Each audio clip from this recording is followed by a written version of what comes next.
Good morning student. अनवेरा classes में आप सभी का स्वागत है।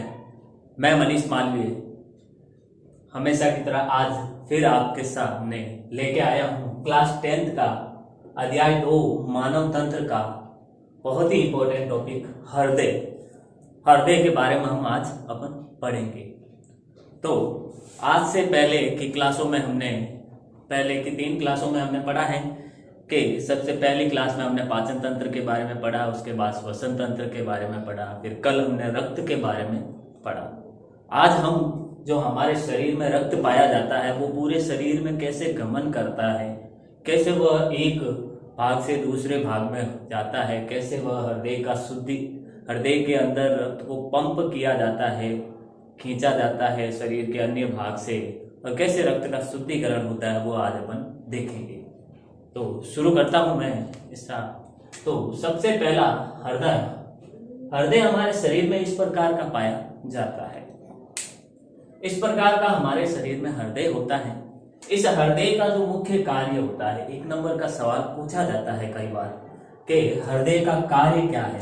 तो हृदय का कार्य होता है रक्त को पंप करना, रक्त को पंप करना, रक्त को पंप करना। रक्त को पंप करने का मतलब होता है जैसे हमारे घर पे अगर नल लगा हुआ है और उसमें जो पानी आता है, वाटर बॉक्स से जो पानी आता है वह क्या करता है, हफ्ते में 1 बार 2 बार आता है। तब हम जब पानी आता है तो उसमें मोटर लगाते हैं ताकि हम उस पानी को खींच सकें। उसी तरह ये हमारे शरीर में हृदय मोटर का कार्य करता है रक्त को पंप करने का, ताकि वो अन्य भागों से रक्त को खींच सके और जहां पर जरूरत हो वापस उस रक्त को वहां पर भेज सके। देखिए, अब ये रक्त हमारे शरीर में नलिकाओं के रूप में बहता है, नलिकाओं में बहता है।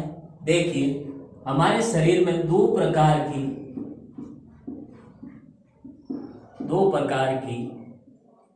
नलिकाएं पाई जाती है और उन नलिकाओं को हम वाहिकाएं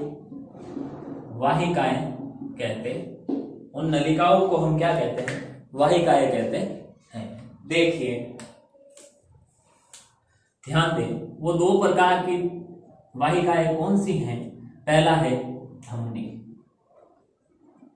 धमनियां और दूसरा होता है शिरा। क्या होता है इसके बारे में अपन पढ़ते हैं। धमनियां क्या होती है? धमनियों का एक ही कार्य होता है, जो शुद्ध रक्त होता है,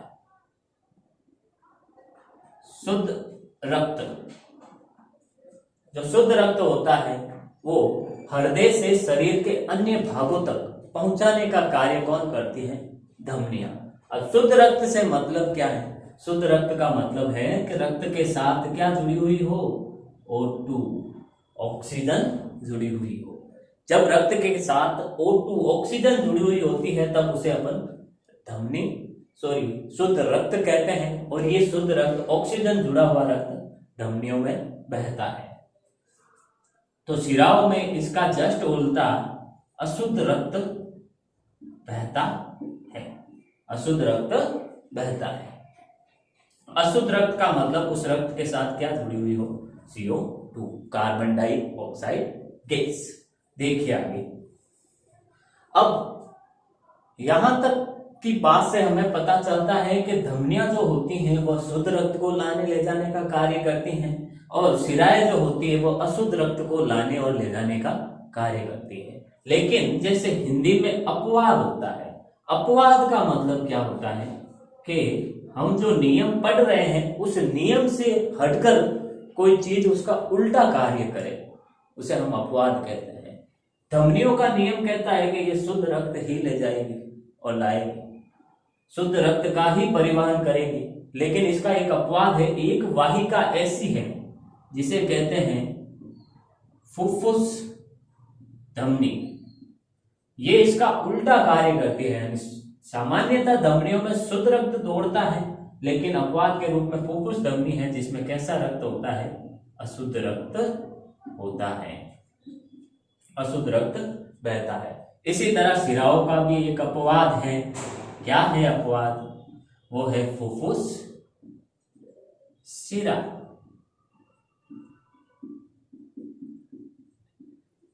शिराओं में सामान्यतः अशुद्ध रक्त कार्बन डाइऑक्साइड युक्त रक्त दौड़ता है, लेकिन अपवाद क्या है? फुफ्फुस शिरा, इसमें कैसा रक्त दौड़ता है?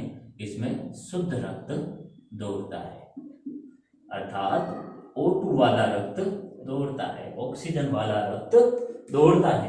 देखिए आगे, तो धमनियों और शिराओं के बारे में हमने अभी पढ़ा है, आगे पढ़ते हैं। अब हम देखिए आगे क्या, अब अपन हृदय के ऊपर चलते हैं सीधा। हृदय के बारे में अब अपन पढ़ते हैं आगे। देखिए, ये ऐसा हमारे शरीर में हृदय पाया जाता है।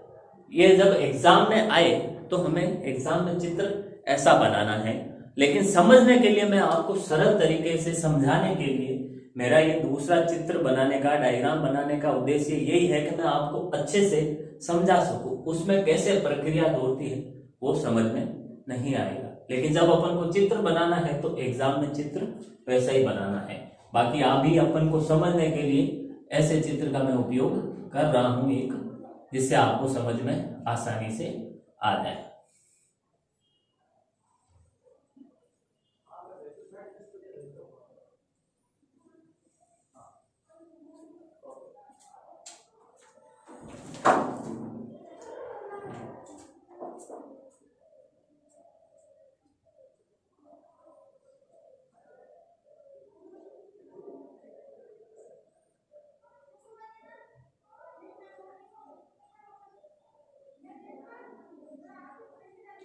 ध्यान देना इधर।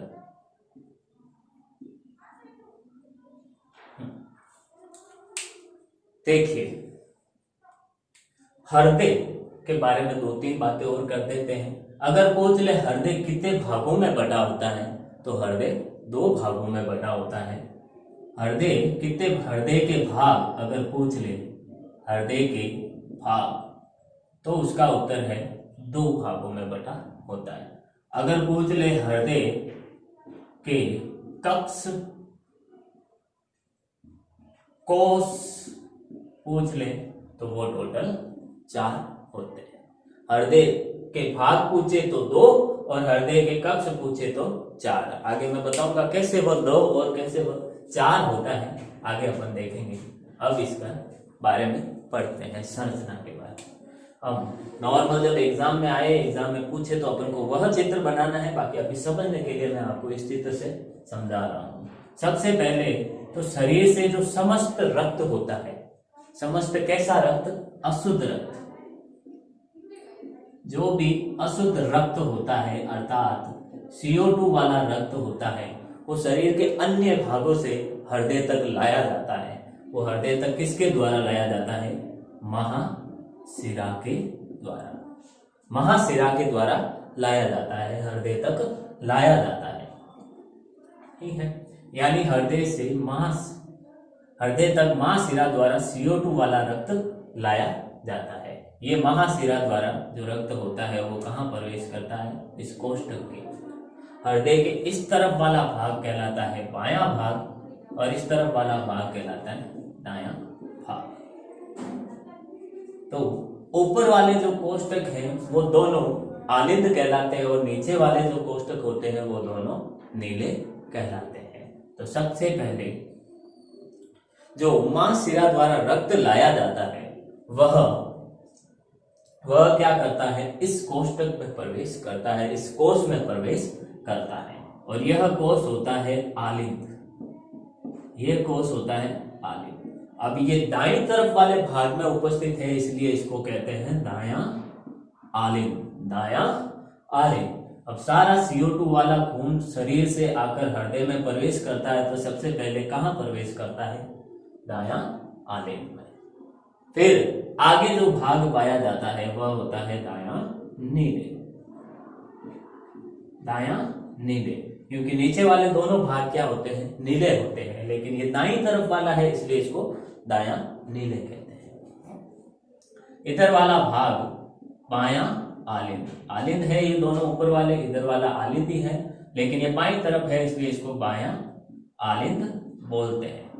और ये नीचे वाला नीले है, लेकिन बाईं तरफ है इसलिए इसको बायां नीले कहते हैं।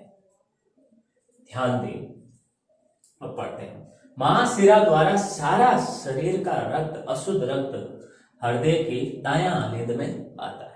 अब ये जो चारों कोष होते हैं वो एक थैली नुमा संरचना की तरह होते हैं, एक थैली की तरह होते हैं, जिसका लगातार क्या होता है, ये जब इसकी एक समता होती है, इसकी इन चारों की एक समता होती है, उस समता से ज्यादा ये अपने अंदर भंडारित नहीं कर सकते। जब भंडारित नहीं कर सकते तो क्या होता है, यानी इसकी एक निश्चित भंडारण क्षमता है। महाशिरा द्वारा सारा अशुद्ध रक्त इसके अंदर लाया जाता है। जब ये पूरा भर जाता है तो इस दायां आलिंद और दायां नीले के बीच एक कपाट, एक गेट पाया जाता है। ठीक है, वह गेट कहलाता है त्रिवलनी कपाट। त्रिवलनी कपाट कहलाता है। जब ये दायां आलिंद पूरा भर जाता है तो त्रिवलनी कपाट खुलता है, और त्रिवलनी कपाट खुलता है और सारा का सारा अशुद्ध रक्त कहाँ आ जाता है, दायां नीले के अंदर, दायां नीले के अंदर। ठीक है, अब दायां नीले भी एक थैली नुमा संरचना है। तो क्या होता है इसमें, जब ये भी पूरी तरीके से भर जाता है, यह भी पूरी तरीके से भर जाता है, तो क्या होता है, तो इस हृदय से एक बार रक्त फिर से बाहर जाता है, और बाहर किसके द्वारा जाता है, यह जो पास में लगी हुई फुफ्फुस धमनी, फुफ्फुस धमनी, फुफ्फुस धमनी के अंदर जाता है। देखो ध्यान दो, यहां से जो खून आया था, जो रक्त आया था, वो CO2 युक्त था, यहाँ आया तो CO2 युक्त, यानी उस खून में अभी तक CO2 है, मतलब वो अशुद्ध है। फिर यहां से ये जब पूरा भर गया तो त्रिवलनी कपाट खुला और यहाँ पर आया, और जब यहाँ पर आया तो फिर इसमें भी जो रक्त आया वो क्या हुआ, CO2 वाला अशुद्ध रक्त। और फिर यहाँ से जब वो रक्त बाहर जा रहा है तो अभी तक तो वो शुद्ध हुआ नहीं है, तो वो अभी तक अशुद्ध रक्त है, और वो अशुद्ध रक्त किस में जा रहा है, फुफ्फुस धमनी में। जबकि हमने ध्यान दें, ये जो नलिका है वह फुफ्फुस धमनी है, और हम जानते हैं धमनियों में कैसा रक्त बहता है, शुद्ध रक्त बहता है। लेकिन यहाँ तो कुछ अलग ही है, यहाँ तो CO2 वाला अशुद्ध रक्त बह रहा है। इसीलिए जब मैंने आपको धमनियां और शिरा के बारे में बताया था और कहा था कि धमनियों में हमेशा शुद्ध रक्त बहता है, तो उसका एक अपवाद भी बताया था, फुफ्फुस धमनी, उसमें कैसा रक्त बहता है, अशुद्ध रक्त बहता है। यहाँ फुफ्फुस धमनी से क्या होता है, CO2 वाला अशुद्ध रक्त फुफ्फुस धमनी द्वारा कहाँ पहुंचता है, फेफड़ों के अंदर।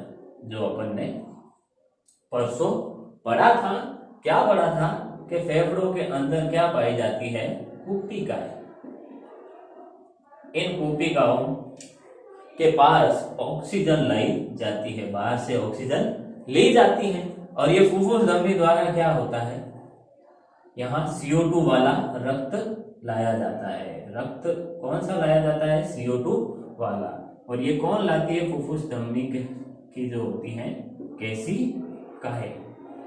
केशिकाएं लाती है। अब यहाँ होता है आंतरिक श्वसन, जो मैंने आपको बताया था कि कूपिकाओं और केशिकाओं के बीच क्या होता है, आंतरिक श्वसन। यहाँ कूपिकाओं द्वारा लाई गई ऑक्सीजन रक्त को दे दी जाती है, खून को दे दी जाती है, और जो CO2 रक्त लेके आया है वह इस कूपिकाओं को दे दी जाती है, जिससे कूपिकाओं के पास अब CO2 आ जाती है और रक्त के पास O2 आ जाती है। और हम जानते हैं कि रक्त में जब O2 जुड़ी होती है तो उसे कैसा रक्त कहते हैं अपन, शुद्ध रक्त कहते हैं। अब यहाँ पर रक्त का शुद्धिकरण हुआ है, तो यहाँ पर एक सवाल अपना जो था, एक डाउट जो था कि रक्त हृदय में, हमने अब तक पढ़ा कि हृदय में तो रक्त का शुद्धिकरण होता है, नहीं, हृदय में रक्त का हृदय में रक्त को पंप किया जाता है, लेकिन रक्त का शुद्धिकरण कहाँ होता है, फेफड़ों के अंदर होता है, श्वसन तंत्र में होता है। अब यहाँ गैसों का आदान प्रदान हो गया तो ये क्या हुआ, फिर जो शुद्ध रक्त है वह वापस कहाँ पहुंचता है? इस नलिका द्वारा हृदय में प्रवेश करता है। और यह नलिका होती है कौन सी? फुफ्फुस शिरा। यह नलिका होती है फुफ्फुस शिरा। अब शिराओं में हमने देखा था, जब नलिका के बारे में मैंने अभी आपको बताया वाहिकाओं के बारे में, तब कहा था कि शिराओं में कैसा रक्त बहता है? अशुद्ध रक्त बहता है। लेकिन यहाँ तो उल्टा हो रहा है।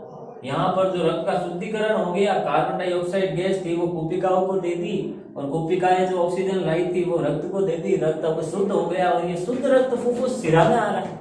तब मैंने जब शिराएं बताई थी कि शिराओं का कार्य होता है अशुद्ध रक्त को ले जाना, लेकिन एक अपवाद बताया था, वह अपवाद था फुफ्फुस शिरा। उस फुफ्फुस शिरा में क्यों अपवाद है? क्योंकि शिराओं का कार्य होता है अशुद्ध रक्त को ले जाना, लेकिन यहाँ तो उल्टा हो रहा है। फुफ्फुस शिरा में तो शुद्ध रक्त बह रहा है, इसीलिए यह शिराओं का अपवाद है।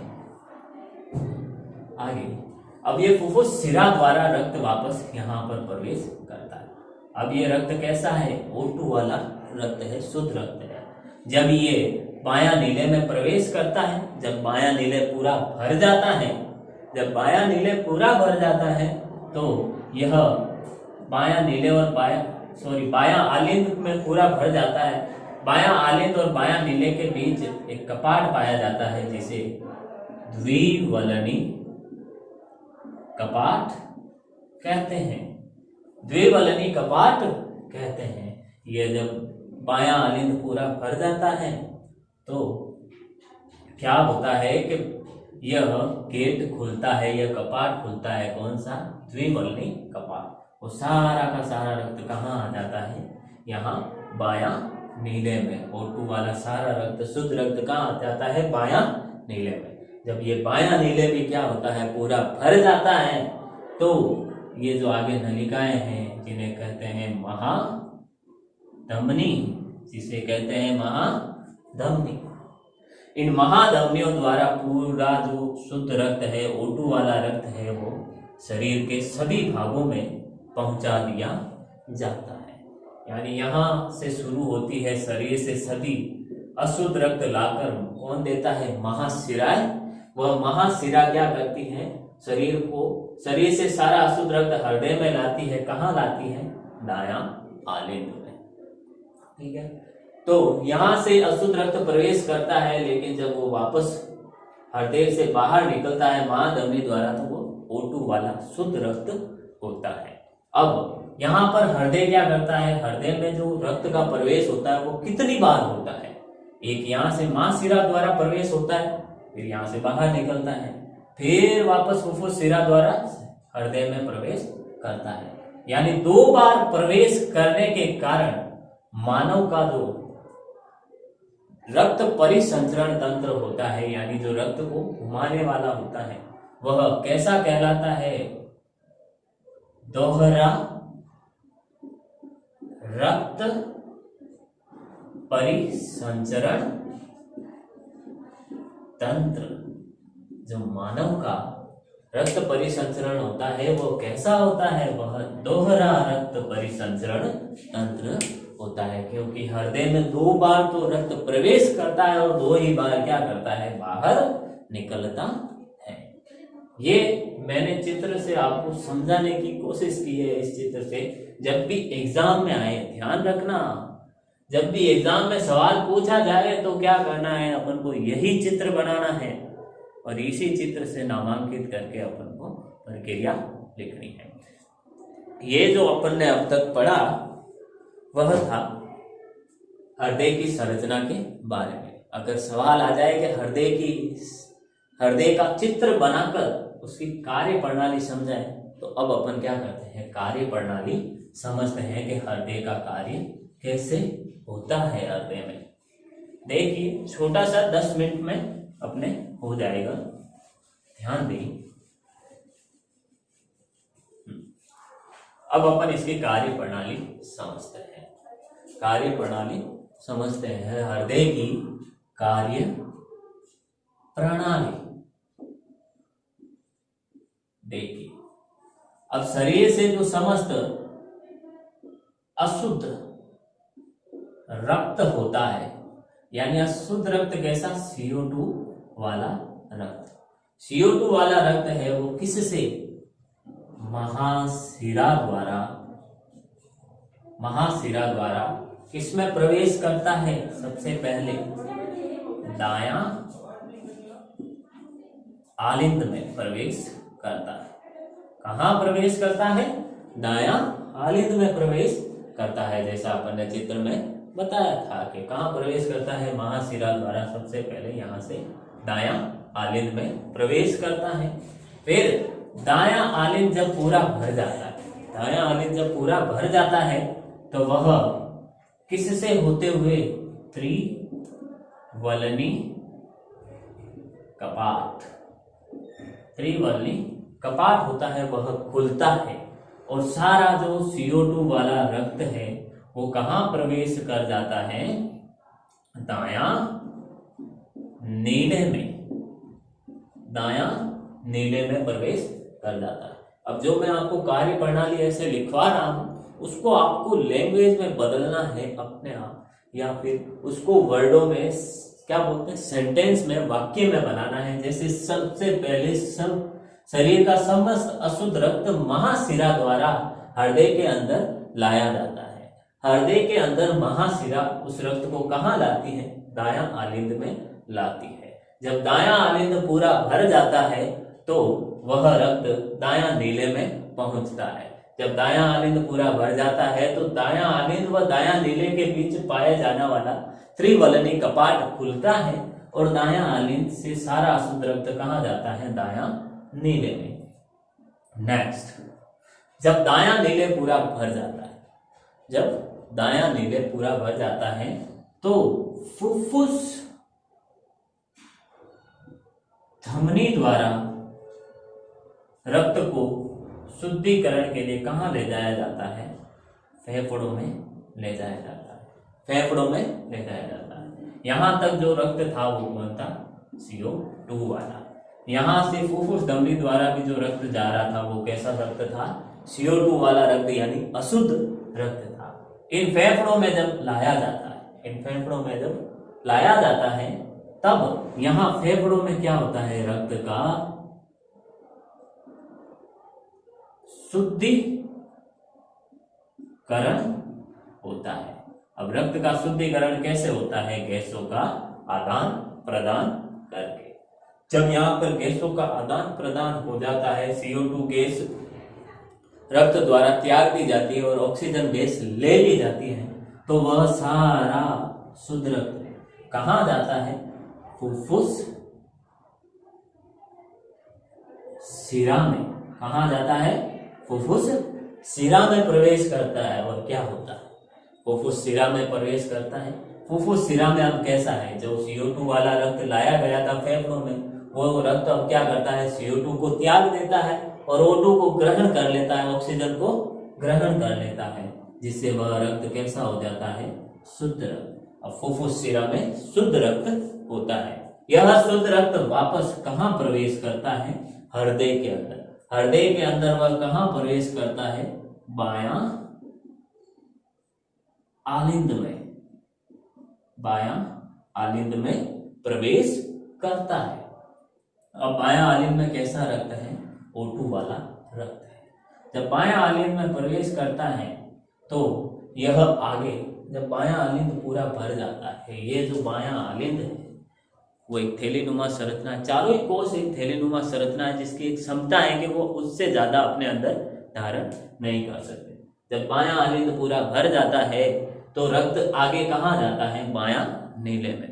कैसे जाता है, जब ये पूरा भर जाता है तो इस द्विवलनी कपाट पर दबाव बनता है, जिससे ये कपाट होता है वो खुल जाता है। ये जो कपाट है वो पूरा खुल जाता है और सारा रक्त कहां प्रवेश कर जाता है, बायां नीले में। तो इधर देखिए, बायां आलिंद जब पूरा भर जाता है तो कौन सा कपाट खुलता है, द्विवलनी कपाट खुलता है। जब द्विवलनी कपाट खुलता है तो सारा रक्त बायां आलिंद से कहां चला जाता है, बायां नीले में प्रवेश कर जाता है, बायां नीले में प्रवेश कर जाता है। आगे देखिए, अब यहाँ से जो रक्त था वो O2 वाला रक्त शुद्ध रक्त, बायां नीले में भी कैसा रक्त, O2 वाला शुद्ध रक्त जाता है। फिर बायां नीले जब पूरा भर जाता है तब क्या होता है, जब बायां नीले पूरा भर जाता है तो सारा शुद्ध रक्त महाधमनी द्वारा कहाँ प्रवेश करा दिया जाता है, वापस शरीर में भेज दिया जाता है। जहां जहां उस शुद्ध रक्त की जरूरत होती है महाधमनी द्वारा वहां पहुंचा दिया जाता है, यानी कि महाधमनी द्वारा पूरे शरीर में भेज दिया जाता है। तो इस प्रकार हृदय कार्य करता है। यह हृदय की कार्य प्रणाली की एक शॉर्ट ट्रिक की तरह अपन समझ सकते हैं, देख सकते हैं, क्योंकि अब इनका अपन को सिर्फ और सिर्फ क्या करना है, सेंटेंस बनाने हैं। जैसा मैंने पिछले सभी चीजों में आपको बताया है, पाचन तंत्र के बारे में भी कार्य प्रणाली इतनी सी बताई है, श्वसन तंत्र के बारे में भी कार्य प्रणाली इतनी सी ही बताई है। तो ये हमारे काम की चीज है। अब जो हम 2 पेज 1.5 पेज में पढ़ते हैं वो अपन को बस इतने में ध्यान रखना है कि कहाँ कैसे जा रहा है, और ये तीर का निशान बता रहे हैं कि जो रक्त है वो आगे किस तरफ बढ़ रहा है। यहाँ जो इम्पोर्टेंट सवाल है, ध्यान देने वाला इम्पोर्टेंट सवाल, कुछ छोटे छोटे सवाल बनते हैं कि महाशिरा में कैसा रक्त दौड़ता है या शिराओं में कैसा रक्त दौड़ता है, तो उसे क्या कहते हैं अपन, अशुद्ध रक्त दौड़ता है। धमनियों में कैसा रक्त होता है, शुद्ध रक्त होता है। त्रिवलनी कपाट कहाँ पाया जाता है, तो त्रिवलनी कपाट दायां आलिंद और दायां नीले के बीच में पाया जाता है। इसी तरह द्विवलनी कपाट कहाँ पाया जाता है, बायां आलिंद व बायां नीले के बीच में। और कुछ इसका उल्टा पूछ ले कि भाई बायां आलिंद और बायां नीले के बीच कौन सा कपाट पाया जाता है, तो द्विवलनी कपाट पाया जाता है। इन द्विवलनी और त्रिवलनी कपाट का कार्य क्या होता है, इनका कार्य होता है कि जब ये पूरा रक्त यहाँ पे भर गया है आलिंद और रक्त नीचे नीले में आ रहा है, तो ये वापस ऊपर की तरफ ना जाए, इसलिए ये कपाट खुलता है, सारा रक्त इधर आता है नीचे की तरफ और कपाट वापस लग जाता है, गेट वापस लग जाता है, जिससे रक्त वापस बैक ना जाए, ऊपर की तरफ वापस ना जाए। ठीक है, पूछ ले कि भाई रक्त का शुद्धिकरण कहाँ होता है, तो रक्त का शुद्धिकरण फेफड़ों के अंदर होता है। तो ये अपन ने आज हृदय और हृदय की कार्य प्रणाली के बारे में पढ़ा। इसके आगे हम कल अब अध्ययन करेंगे। उम्मीद करता हूँ आप सबको अच्छा लगा होगा और ये पढ़ाया हुआ समझ में भी आया होगा। आज अगली क्लास में मैं आपके लिए रक्त परिसंचरण तंत्र और उत्सर्जन तंत्र के बारे में आपको बताऊंगा। Thank you.